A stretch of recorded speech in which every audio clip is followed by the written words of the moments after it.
नमस्कार, आवाज समाचार में आपका स्वागत है। आपके साथ मैं हूं विपिन भट्ट, लेकर हाजिर हैं ताज़ा तरीन बुलेटिन, जहां आपके लिए अपडेटेड खबरें और ताज़ी जानकारियां। सबसे पहले शुरू करते हैं इस वक्त की हेडलाइन से।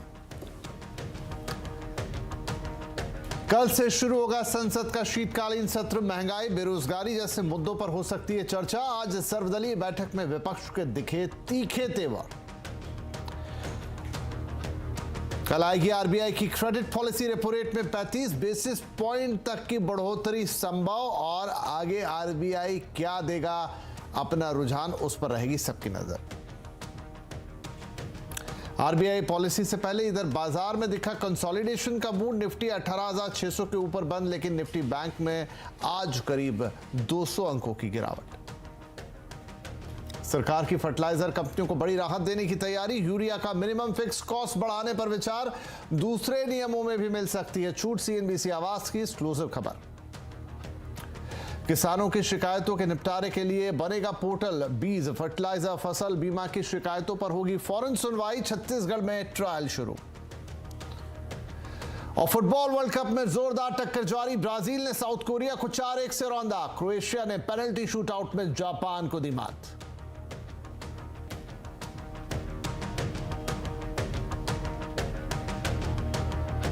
तो काउंटडाउन आप देख रहे हैं, ये है क्रेडिट पॉलिसी के लिए। आरबीआई की क्रेडिट पॉलिसी कल आ रही है, और इससे पहले बाजार की नजर इस पर टिकी हुई है। आरबीआई ब्याज दरों में एक बार फिर से बढ़ोतरी का ऐलान कर सकता है। तो क्या अनुमान है, कितनी बढ़ोतरी होगी, और साथ में यह भी अहम है कि आगे का आउटलुक कैसा देता है रिजर्व बैंक। भले ही वो ब्याज दरें बढ़ा दे। हमारे साथ है हमारे सहयोगी नीरज वाजपेयी। तो नीरज, क्रेडिट पॉलिसी में किस बात पर फोकस हो सकता है, और डेफिनेटली सबकी इस पर तो नजर है कि कितनी बढ़ोतरी होती है इस बार ब्याज दरों में। देखिए, आरबीआई के सामने एक बड़ी चुनौती है कि एक तरफ ग्रोथ मैनेज करना है, दूसरी तरफ इन्फ्लेशन भी। इन्फ्लेशन का ज़्यादा असर आपका इम्पोर्टेड है, तो उसके प्रेशर में काम करना पड़ेगा। तो अनुमान ये लगाया जा रहा है कि रेट हाइक होगी, लेकिन बहुत ज़्यादा नहीं होगी। इस बार शायद 35 बेसिस पॉइंट या 25। हालांकि स्ट्रीट डिवाइडेड है, लोगों को ज़्यादातर लगता है कि शायद 35 बेसिस पॉइंट कर सकते हैं, लेकिन डीके जोशी क्रिसिल को लगता है कि 25 बेसिस पॉइंट करना चाहिए। टेपर डाउन इसलिए क्योंकि जब हम ये कह रहे हैं कि ग्रोथ पे फोकस सरकार का तो है ही है, आरबीआई का भी होगा, क्योंकि अभी कुछ महीनों में आपने देखा होगा क्रेडिट ग्रोथ जो है 18 से 20% पे गई है। और लिक्विडिटी क्रंच ना हो, क्योंकि डिपॉजिट्स अभी उतने आ नहीं रहे हैं, क्योंकि डिपॉजिट रेट्स अभी उतने बढ़े नहीं हैं।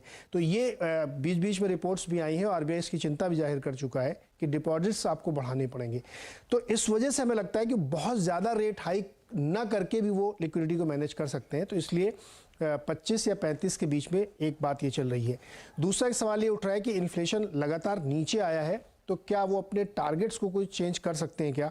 तो इसमें शायद नहीं चेंज करेंगे, ना टारगेट चेंज करेंगे, ना ही जो जीडीपी का ग्रोथ चेंज करेंगे इस पूरे फाइनेंशियल ईयर के लिए। हालांकि उनका जो अभी जो उन्होंने लक्ष्य रखा उससे बहुत नीचे आना है, और उसके पीछे लॉजिक ये दिया जा रहा है कि जो विंटर सीजन होता है, इसमें खास तौर पे जो फूड इन्फ्लेशन है वो तेज़ी से गिरता है, और क्रॉप जो आने वाली वीट की है वो भी बहुत रोबस्ट होगी। तो ये एक्सपेक्टेशन है कि अगले 3-4 महीनों में इन्फ्लेशन और तेज़ी से नीचे आएगा, तो शायद कंट्रोल में सारी चीज़ें होंगी। फिर एक सवाल ये भी उठता है कि क्या आरबीआई कल अपने रुख में कोई बदलाव कर सकता है क्या? वो अपनी कमेंट्री को चेंज कर सकता है? तो कमेंट्री फिलहाल वो चेंज नहीं करेंगे, हॉकिश ही रखेंगे वो।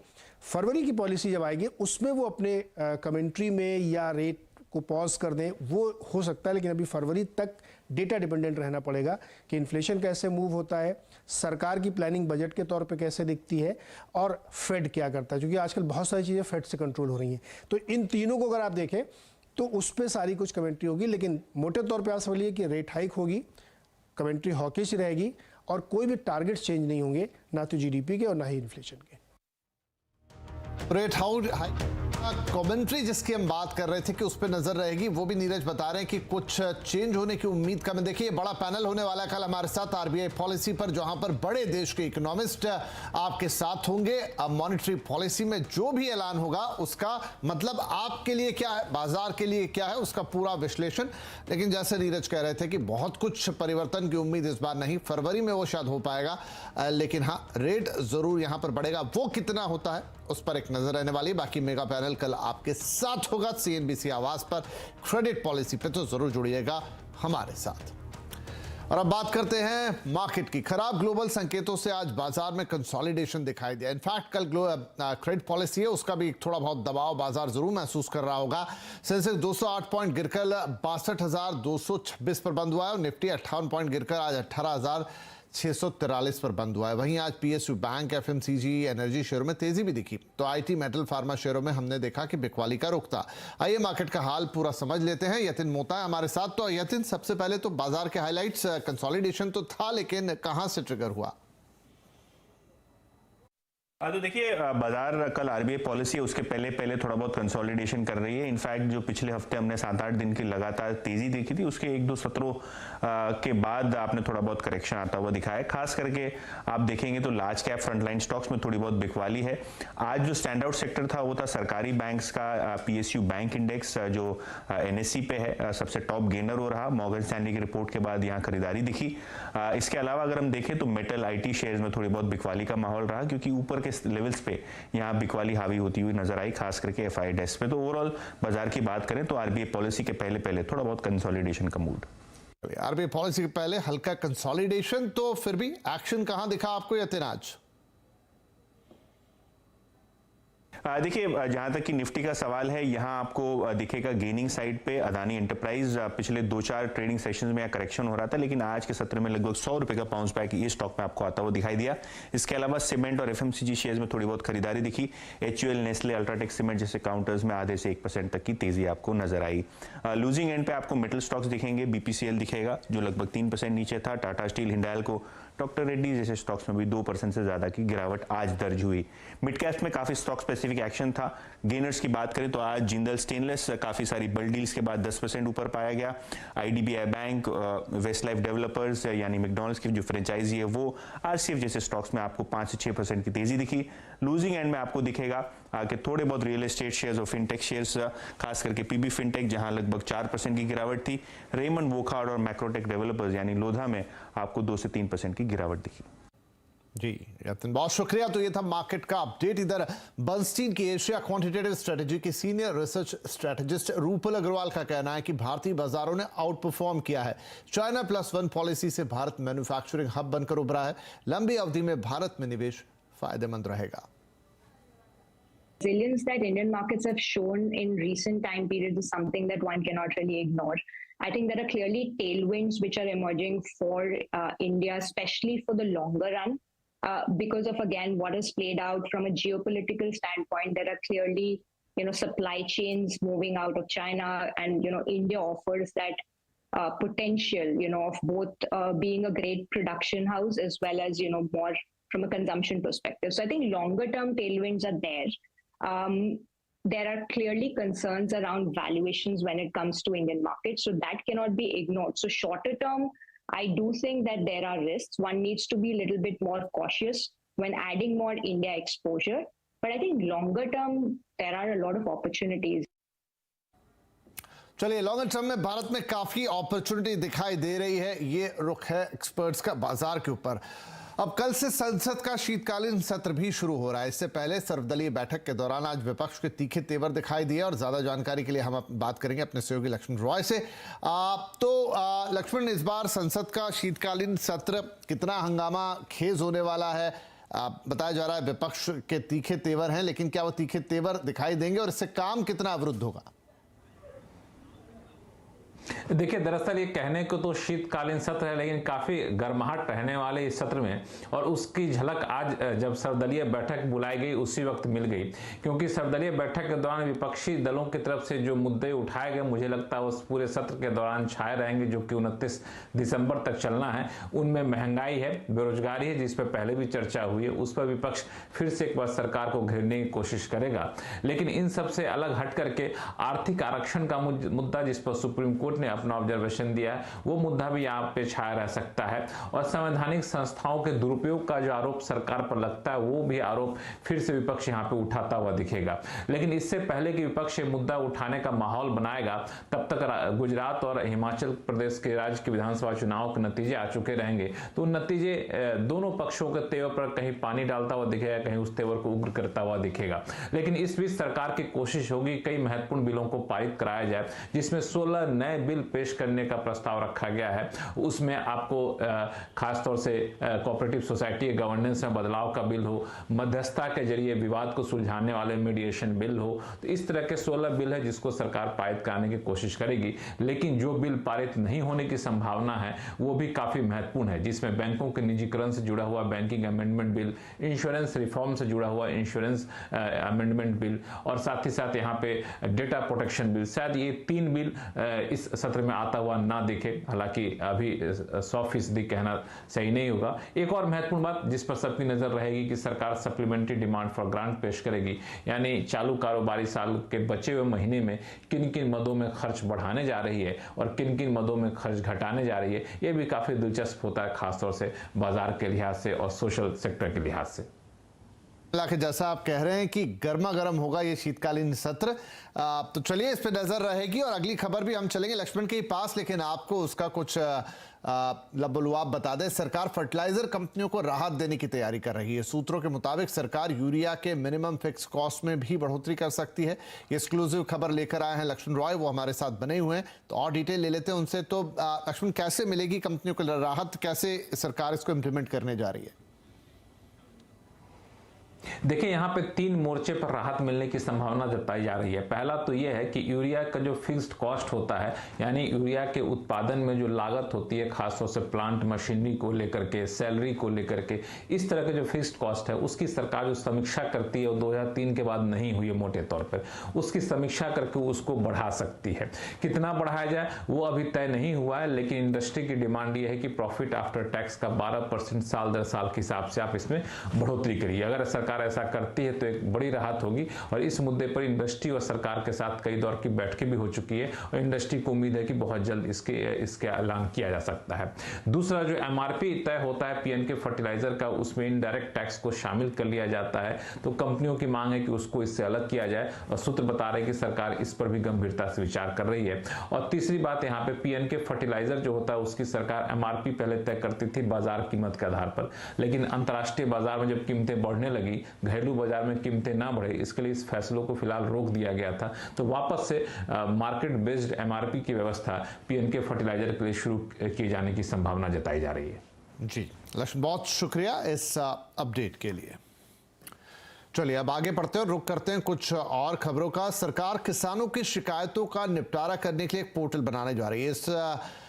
इसमें फोन से ही बीज, फर्टिलाइजर, फसल की बिक्री, उसका बीमा, इससे जुड़ी तमाम तरह की शिकायतें दर्ज कराई जा सकेंगी। इसका ट्रायल भी शुरू हो चुका है। डिटेल देने के लिए हमारे साथ है हमारे संवाददाता असीम मनचंदा। तो इंटरेस्टिंग है असीम, ये पोर्टल सरकार इसका फिलहाल तो ट्रायल रन कर रही है, कब तक ये शुरू होगा और कैसे किसान इससे जुड़ पाएंगे? देखिए, जमीन पर किसानों को कई सारी परेशानी का सामना जो करना पड़ता है। कभी उन्हें बीज नहीं मिलते, कभी खाद की शॉर्टेज है वो होती है। इसके अलावा जो प्रधानमंत्री फसल बीमा योजना के लिए प्रीमियम देते हैं, लेकिन जब उनको मुआवजा मिलता है तो काफी कम मिलता है। और एफसीआई के अधिकारी जो है उनको पहचान करके उनकी फसल जो है नहीं खरीदते, तो अब इसकी शिकायत सीधे जो है वो केंद्र सरकार से जो कर पाएंगे। इसके लिए सरकार जो है फार्मर ग्रीवेंस रिड्रेसल पोर्टल बनाने की तैयारी जो है वो कर रही है। इसके जरिए जो किसान है वो एसएमएस के जरिए, ईमेल के जरिए या फिर कॉल के जरिए या फिर ऐप के जरिए अपनी शिकायत जो है वो पोर्टल पर दर्ज जो है वो करा सकते हैं। इसके लिए 3 टायर मैकेनिज्म जो है वो बनाया जाएगा, यानी कि 3 चरणों के अधिकारी जो है इसको देखेंगे, उसकी शिकायत की जांच करेंगे, उसका निवारण जो है वो किया जाएगा। खासतौर पर सरकार ने इसका ट्रायल ऑलरेडी छत्तीसगढ़ के अंदर शुरू जो है वो कर दिया है। वहां पर किसानों से फीडबैक लेने की शुरुआत जो है वो भी कर दी है। तो अगर ये ट्रायल सफल रहता है तो सरकार जनवरी में इस पोर्टल को पूरे देश में किसानों के लिए लॉन्च जो है वो कर सकती है, जिससे किसान अपनी सीधी शिकायत जो है सरकार के पास कर सकते हैं और उसका समाधान जो है किसानों को मिलेगा। जी बहुत शुक्रिया असीम इस अपडेट के लिए। तो किसानों के लिए एक अच्छी खबर कि अब अपने फोन से सीधे डायरेक्ट वो सरकार से बातचीत कर सकेंगे, अपनी शिकायतें रख सकेंगे। चलिए अब कुछ बजट की बात कर ली जाए। बजट में सरकार का खास फोकस रेलवे पर भी हो सकता है। सूत्रों के मुताबिक सरकार बजट में रेलवे का आवंटन 25 से 30% तक बढ़ा सकती है। इस खबर पर और डिटेल के लिए हमारे साथ है हमारी संवाददाता दीपाली नंदा। तो दीपाली, अब तो बजट अलग से होता नहीं है रेलवे के लिए, क्या एलोकेशन 25 से 30% बढ़ने जा रहा है और वो क्या किसी खास मद में बढ़ेगा? कैसे फायदा मिलेगा इसका रेलवे को? देखिए, सोर्सेज से हमें जानकारी मिल रही है कि इस बार अगर हम जीपीएस की बात करें, बजटीय सहायता की बात करें, तो रेलवे को 25 से 30% ज्यादा एलोकेशन मिल सकता है। काफी अहम ये साबित होगा और खास तौर पर जो फोकस रहेगा वित्त मंत्री का, वो रेलवे इंफ्रास्ट्रक्चर को किस तरह से मजबूत किया जाए और कैसे इसका एक्सपेंशन किया जाए, इस पर देखने को मिलेगा। अगर स्पेसिफिक एरियाज की बात करें तो रोलिंग स्टॉक की संख्या बढ़ाने, ट्रैक्स की डबलिंग करने और 100% इलेक्ट्रिफिकेशन का टारगेट जो रेलवे लेकर चल रही है अगले 5 से 6 साल में, इन सभी मेजर प्रोजेक्ट्स के लिए भी एलोकेशन बढ़ता हुआ यहाँ पर दिखाई देगा। अगर पैसेंजर्स के हिसाब से बात की जाए, रोलिंग स्टॉक के हिसाब से बात की जाए, तो वंदे भारत को लेकर एक बड़ी खबर, एक बड़ी इंफॉर्मेशन हमें आने वाले बजट में देखने को मिल सकती है। सोर्सेस हमें बता रहे हैं कि 100 से ज्यादा नई वंदे भारत ट्रेन की मैन्युफैक्चरिंग का अनाउंसमेंट भी इस बजट में किया जा सकता है। नई वंदे भारत इसलिए क्योंकि स्लीपर के साथ इन नई वंदे भारत ट्रेन को लॉन्च करने की योजना है। एक और important update automatic train protection system कवच को लेकर है। पिछले बजट की बात करें तो 2000 किलोमीटर को इसके अंडर लाने का ऐलान किया गया था और सोर्सेस हमें बता रहे हैं कि इस बार भी इसका एक्सपेंशन होता हुआ हमें दिखाई देगा। जी दीपाली, बहुत शुक्रिया इस अपडेट के लिए। तो इस बार कुछ बड़े ऐलान, बड़ा आवंटन रेलवे के लिए आ सकता है। बजट में इंतजार रहेगा रेलवे विभाग को भी और हमें भी कि क्या कुछ अनाउंस होता है वहां पर। चलिए हम लेते हैं यहाँ पर फिलहाल एक छोटा सा ब्रेक, लेकिन जब ब्रेक के उस पार लेकर आपको चलेंगे तो कुछ और खबरें होंगी और खासतौर पर फीफा वर्ल्ड कप में क्या हो रहा है इस वक्त, उस पर नजर आएगी।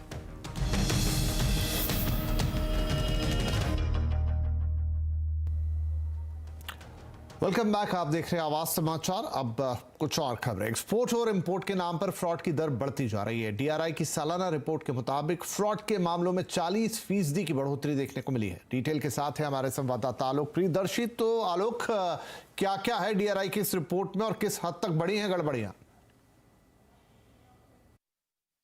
देखिए, सरकार लगातार घरेलू मैन्युफैक्चरिंग और एक्सपोर्ट को बढ़ावा देने के लिए कई सारी स्कीम चलाती है, लेकिन डीआरआई यानी कि डायरेक्टरेट ऑफ रेवेन्यू इंटेलिजेंस की जो सालाना रिपोर्ट आई है उसमें बड़े पैमाने पर ड्यूटी इवेजन का खुलासा हुआ है। जो डीआरआई की सालाना रिपोर्ट है उसके मुताबिक जो इंपोर्ट रिलेटेड ड्यूटी इवेजन है उनमें 40% की बढ़ोतरी भी देखी गई है। और ख़ास तौर से जो एक्सपोर्ट से जुड़े जो कई सारी स्कीम जो सरकार लगातार चलाती है, जिसमें free trade agreement, MEIS, FMS, ACIS जैसे स्कीम्स हैं, इसमें लगातार गलत डिक्लेरेशन और धोखाधड़ी से ड्यूटी इवेजन करने के मामले सामने आ रहे हैं। अगर देखें तो एक्सपोर्ट से जुड़े जो कमर्शियल फ्रॉड है करीब 187 मामले सामने आए हैं। ड्यूटी ड्रॉबैक से जुड़े हुए जो ओवर वैल्यूएशन के मामले हैं वो करीब 49 दर्ज हुए हैं। इसके अलावा EPCG से जुड़े हुए 29, एडवांस लाइसेंसिंग से जुड़े हुए 27 फ्रॉड डीआरआई ने पकड़े हैं। इसके अलावा गलत डिक्लेरेशन के कुल 42 मामले भी दर्ज हुए हैं। ACJT के साथ जो MP डंपिंग ड्यूटी है उसमें भी कहीं ना कहीं जो कारोबारी हैं, एक्सपोर्ट इंपोर्ट करने वाले लोग, उसमें फ्रॉड या गलत काम करने के लिए एक तरह से कोशिश की है, जो कि पकड़े गए हैं। डीआरआई की जो सालाना रिपोर्ट है अगर ओवरऑल देखें तो 40% की बढ़ोतरी इंपोर्ट रिलेटेड हुए हैं, क्योंकि अगर देखें तो पिछले साल जो ड्यूटी इवेजन का पूरा जो फिगर था वो 2810 करोड़ का था, जो इस साल बढ़कर अगर FY 21-22 में बात करें तो 3924 करोड़ हो गया है। तो कुल मिलाकर इस तरह से 40% मामले बढ़े भी हैं। तो ये जो ड्यूटी इवेजन और तमाम जो एक्सपोर्ट इंपोर्ट रिलेटेड स्कीम्स हैं उसमें बड़े पैमाने पर मामले डीआरआई की सालाना रिपोर्ट में दर्ज हुए हैं। शुक्रिया इस जानकारी के लिए। अब आज का कंज्यूमर अड्डा क्या है वो? अच्छी नींद आपकी तरक्की का रास्ता खोल सकती है। नींद से आपकी प्रोडक्टिविटी का है डायरेक्ट कनेक्शन। कैसे, ये जानने के लिए जरूर देखिए आज का कंज्यूमर अड्डा शाम 5:57 पर। और अब बात करेंगे फुटबॉल वर्ल्ड कप की।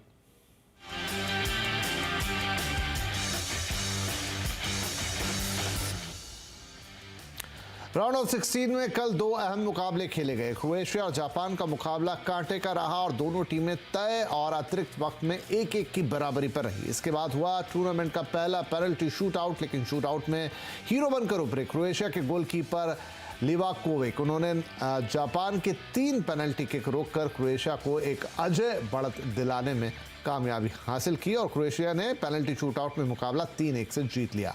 इधर कल रात राउंड 16 का दूसरा मुकाबला दुनिया की नंबर 1 टीम ब्राजील और साउथ कोरिया के बीच खेला गया। इस मैच में ब्राजील ने पूरी तरह से अपना दबदबा बना के रखा और पहले ही हाफ में साउथ कोरिया पर 4 गोल दाग दिए। कोरिया ब्राजील के सामने कुछ ज्यादा दम दिखा नहीं पाया और फिर भी खेल खत्म होने से पहले वो 1 गोल मारने में कामयाब कामयाब रहा। नतीजा 4-1 से ब्राजील के पक्ष में गया। इधर आज रात भी राउंड 16 के 2 अहम मुकाबले खेले जाने हैं। पहला मुकाबला होगा रात 8:30 बजे मोरक्को और स्पेन के बीच। यहां पर स्पेन का पलड़ा भारी माना जा रहा है, हालांकि मोरक्को ने अभी तक शानदार खेल दिखाया है। मोरक्को ऐसी टीम है जिसने टूर्नामेंट में अभी तक कोई गोल खाया नहीं है। जो एकमात्र गोल उस पर हुआ है वो भी सेल्फ गोल था। इधर राउंड ऑफ 16 का दूसरा और आखिरी मैच आज रात 12:30 बजे खेला जाएगा, जहां पर पुर्तगाल और स्विट्जरलैंड की टक्कर होगी। आज के इस मैच पर सबकी निगाहें पुर्तगाल के स्टार स्ट्राइकर रोनाल्डो पर रहेगी कि वो अपना करिश्मा दोहरा पाते हैं या नहीं। और ये सभी मैच आप जियो सिनेमा ऐप के साथ साथ स्पोर्ट 18 और स्पोर्ट 18 HD टीवी चैनल्स पर देख सकते हैं, वो भी एकदम फ्री।